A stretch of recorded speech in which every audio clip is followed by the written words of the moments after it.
Hello అండి అందరికీ. అందరూ ఎలా ఉన్నారు? బాగున్నారా?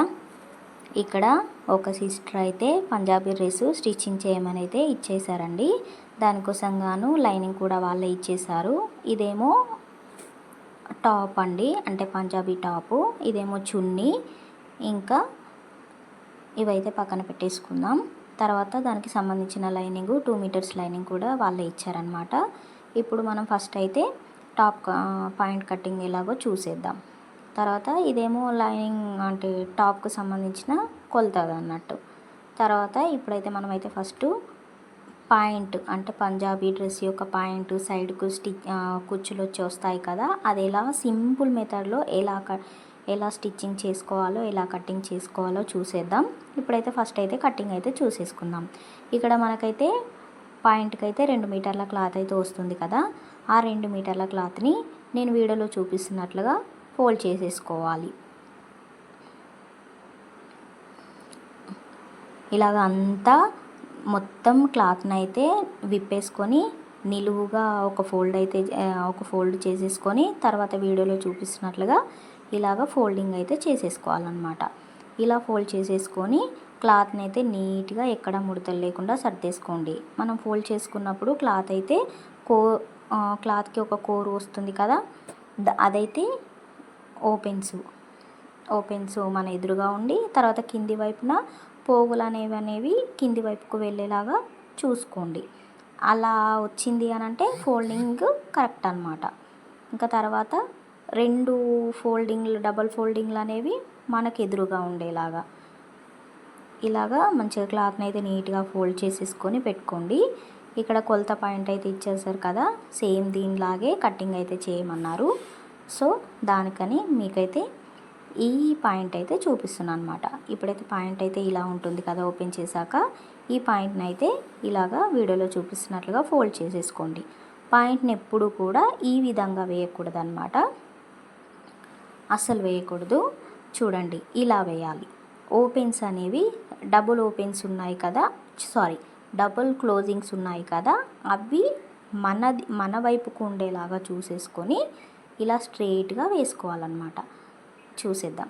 ఇప్పుడైతే కింది వైపున కాలు ఉంటుంది కదా, దాన్ని ఫోల్డింగ్ చేసుకోవడానికి అని చెప్పేసి మనమైతే మార్కింగ్ చేసుకోవాలి. అంతకన్నా ముందు కింది వైపున క్లాత్ అయితే కొంచెం ఎగుడు దిగుడు హెచ్చు తగ్గులు ఉంది కదా, కిందికి మీదికి అది సమానంగా ఉండేలాగా ఫస్ట్ అయితే ఒక చిన్న లైన్ అయితే డ్రా చేసేసుకోండి, క్లాత్ సమానంగా ఉండేలాగా. వీలైతే కట్ చేసుకోవచ్చు, నేనైతే ఇక్కడ మార్కింగ్ చేసుకొని వదిలేసుకుంటున్నాను. తర్వాత కింది వైపున కాలు పాయింట్ దగ్గర ఫోల్డ్ చేసి కుట్టుకుంటాం కదా, దానికోసం 2 ఇంచులు అయితే మార్కింగ్ అయితే చేసేసుకోండి. ఇలాగా మార్కింగ్ చేసుకొని దాన్ని కూడా మార్కర్తో ఒక స్ట్రెయిట్ లైన్ అయితే గీసేసుకోండి స్కేల్ని యూజ్ చేసి. అంతే, ఖాళీ ఫోల్డింగ్ అయితే కంప్లీట్ అయిపోయింది కదా. ఇంకా ఇప్పుడు పాయింట్ యొక్క పొడవు అయితే చూసేసుకుందాం. ఇప్పుడు పాయింట్ పొడవు కింది వైపున ఫోల్డింగ్కి ఆల్రెడీ మార్కింగ్ చేసుకున్నాం కాబట్టి దాన్ని వదిలేసేయండి. ఇంకా మనం మార్కింగ్ చేసుకున్న పై వైపు నుండి ఇలాగ వీడియోలో చూపిస్తున్నట్లుగా పై వైపుకు మార్కింగ్ చేసుకోండి. ఇక్కడ హిప్ బెల్ట్ అనేది మనం సపరేట్గా కట్ చేసుకోవాలి, అందుకని దాన్ని అయితే స్కిప్ చేసేయండి. మీకు కన్ఫ్యూజ్ ఉండకుండా ఉండడానికి లోపలి వైపు ఫోల్డ్ చేశాను. ఇప్పుడు మనం ఏం చేయాలంటే ఇక్కడ మనకు పాయింట్ కింది వైపు దానికి పై వైపు దానికి కుట్టుకోవడానికి కాస్త పడుతుంది కదా క్లాత్ అనేది, దానికోసం కాను మనం జాయింటింగ్ ఉన్న దానికంటే కొద్దిగా ఒక 1/2 ఇంచు పై వైపుకి మార్కింగ్ అయితే చేసేసుకోండి, ఆ చివరన ఈ చివరన. తర్వాత ఇటువైపు క్లాత్ అనేది మనం ఓల్డ్ పాయింట్ అయితే కొద్దిగా ముడతలు పడుతుంది కదా, దానికోసం అని చెప్పేసి కొంచెం క్లాత్ని లాగినట్టుగా ఉంచేసి ఒక స్ట్రెయిట్ లైన్ అయితే గీసేసుకోండి. క్లాత్ మనకు ఎంత పొడవు అయితే ఉందో అంత. తర్వాత కిస్తా మార్కింగ్ చేసుకుందాం. కిస్తా మార్కింగ్ చేసుకునేటప్పుడు పాయింట్ షేపు ఏ విధంగా ఉందైతే ఆ విధంగా అస్సలు పెట్టుకోకూడదు. ఇక్కడ వీడియోలో చూపిస్తున్నట్లుగా స్ట్రెయిట్గా పెట్టుకొని కిస్తా పాయింట్ దగ్గర నుంచి కింది వైపుకి ఒక 2 ఇంచులు మార్కింగ్ అయితే చేసేసుకోండి. మార్కింగ్ చేసుకొని దాన్ని కూడా ఒక స్ట్రెయిట్ లైన్ అయితే ఇచ్చేయండి. ఇలాగ అర్థమైంది కదా. కింది వైపు నుండి కిస్తా మనకు ఆల్రెడీ జాయింట్ చేసి ఉంది కాబట్టి ఇలాగ అస్సలు క్రాస్గా పెట్టుకోకూడదు. ఇలాగ స్ట్రెయిట్గా పెట్టుకొని కిస్తా జాయింట్ దగ్గర నుంచి కింది వైపుకు ఒక 2 ఇంచులు మార్కింగ్ చేసుకోండి. ఎందుకంటే ఆల్రెడీ మనకు పాత పాయింట్ మార్కింగ్ చేసి ఉంటుంది కదా, దానికోసం అని చెప్పేసి. ఇక్కడ వరకు అయితే కంప్లీట్ అయిపోయింది కదా. ఇప్పుడు కిస్తా షేప్ అనేది ఎలా మార్కింగ్ చేసుకోవాలో చూసేద్దాం. ఇప్పుడు ఈ ఓపెన్స్ వైపున మనకు క్లాత్ కొద్దిగా హెచ్చు తగ్గులు ఉందన్నమాట. దానికోసం గాను ఒక స్ట్రెయిట్ లైన్ అయితే గీసేసుకోండి, హెచ్చు తగ్గులు లేకుండా. ఒకవేళ అలా ఉంటే పాయింట్ లాస్ట్ ఫైనల్ స్టిచ్చింగ్ అయిపోయాక కొద్దిగా అటు ఇటుగా అవుతుంది. తర్వాత మనం మార్కింగ్ చేసుకున్న దగ్గర నుంచి ఒక 2 ఇంచులు మార్కింగ్ చేసుకోండి. కొంచెం సన్నగా ఉన్న వాళ్ళైతే 1.5 ఇంచులు మార్కింగ్ చేసుకోవచ్చు. కొద్దిగా కొంచెం లావు ఉన్నట్లయితే 2 ఇంచులు అయితే మార్కింగ్ చేసుకోండి కిస్తా రౌండ్ కోసం. తర్వాత స్ట్రెయిట్ లైన్ని కింది వరకు మార్కింగ్ చేసుకొని ఇలాగ ఒక రౌండ్ షేప్ అయితే ఇచ్చేయండి వీడియోలో చూపిస్తున్నట్లుగా. కిస్తా రౌండ్ మార్కింగ్ అనేది కంప్లీట్ అయిపోయింది.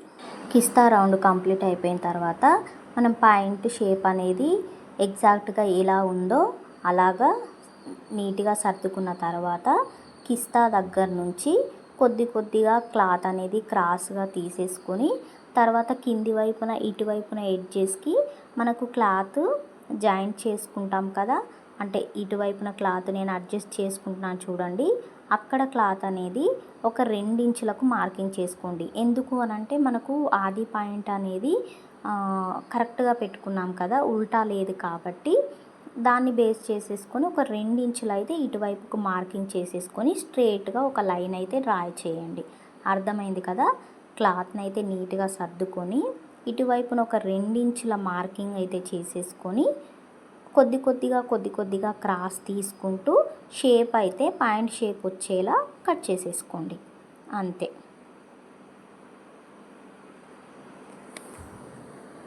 కట్టింగ్ అయితే కంప్లీట్, అంటే మార్కింగ్ అయితే కంప్లీట్ అయిపోయింది. ఇప్పుడు కట్టింగ్ ఎలాగో చూసేద్దాం.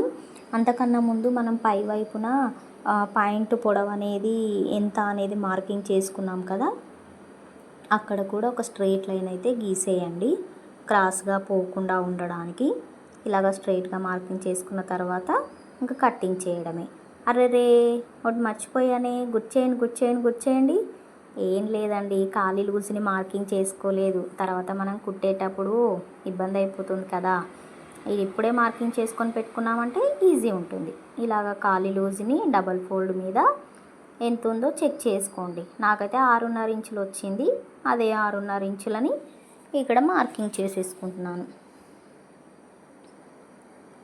చూడండి, ఇలా మార్కింగ్ చేసుకున్న తర్వాత ఆల్రెడీ ఖర్చుల కోసం మనం మార్కింగ్ చేసేసుకున్నాం కదా, దాన్ని అయితే ఇంక వదిలేసి మార్కింగ్ చేసుకున్న దాన్ని కట్టింగ్ అయితే చేసేసుకోండి. చాలా ఈజీ మెథడ్లో పాత ఓల్డ్ పాయింట్ను బేస్ చేసేసుకొని ఎలా కట్ చేసుకోవాలో చూసాం కదా. ఇప్పుడు మనకు పాయింట్కి సంబంధించి దాదాపు కంప్లీట్ అయిపోయినట్టే. ఒక హిప్ అనేది ఉంటుంది, హిప్ బెల్ట్ అనేది ఒకటే ఉంటుంది. దాన్ని కూడా ఈజీగా ఎలా కట్ చేసుకోవాలో కూడా చూసేద్దాం. ఓకేనా. అంతకన్నా ముందు వీడియో నచ్చితే ఖచ్చితంగా లైక్ చేసి సబ్స్క్రైబ్ అయితే చేసేసుకోండి. కొత్తగా చూస్తున్న వారు ఎవరికైతే ఈ వీడియో అవసరం అవుతుంది అని అనుకుంటున్నారో వాళ్ళకైతే ఖచ్చితంగా షేర్ చేయండి మీ ఫ్రెండ్స్కి అయితే. అంతే, చాలా ఈజీ మెథడ్.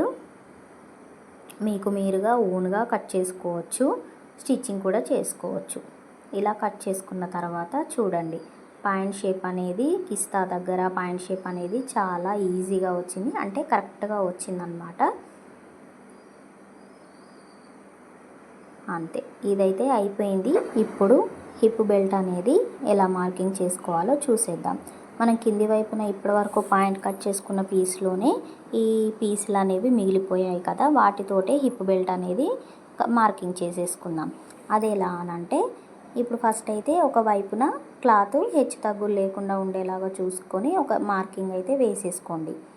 తర్వాత మనకు కొలత పాయింట్ ఉంటుంది కదా, దాన్ని ఇలా ఉంటుంది కదా, దాన్ని ఇలాగ ఫోల్డ్ చేసేసుకొని ఎటువైపు అయినా పెట్టేసుకోవచ్చు. ఇలాగా ఒకసారి పెట్టుకొని పొడవు కరెక్ట్గా, అంటే మనకు సరిపోతుందా లేదా అనేది చూసేసుకోండి.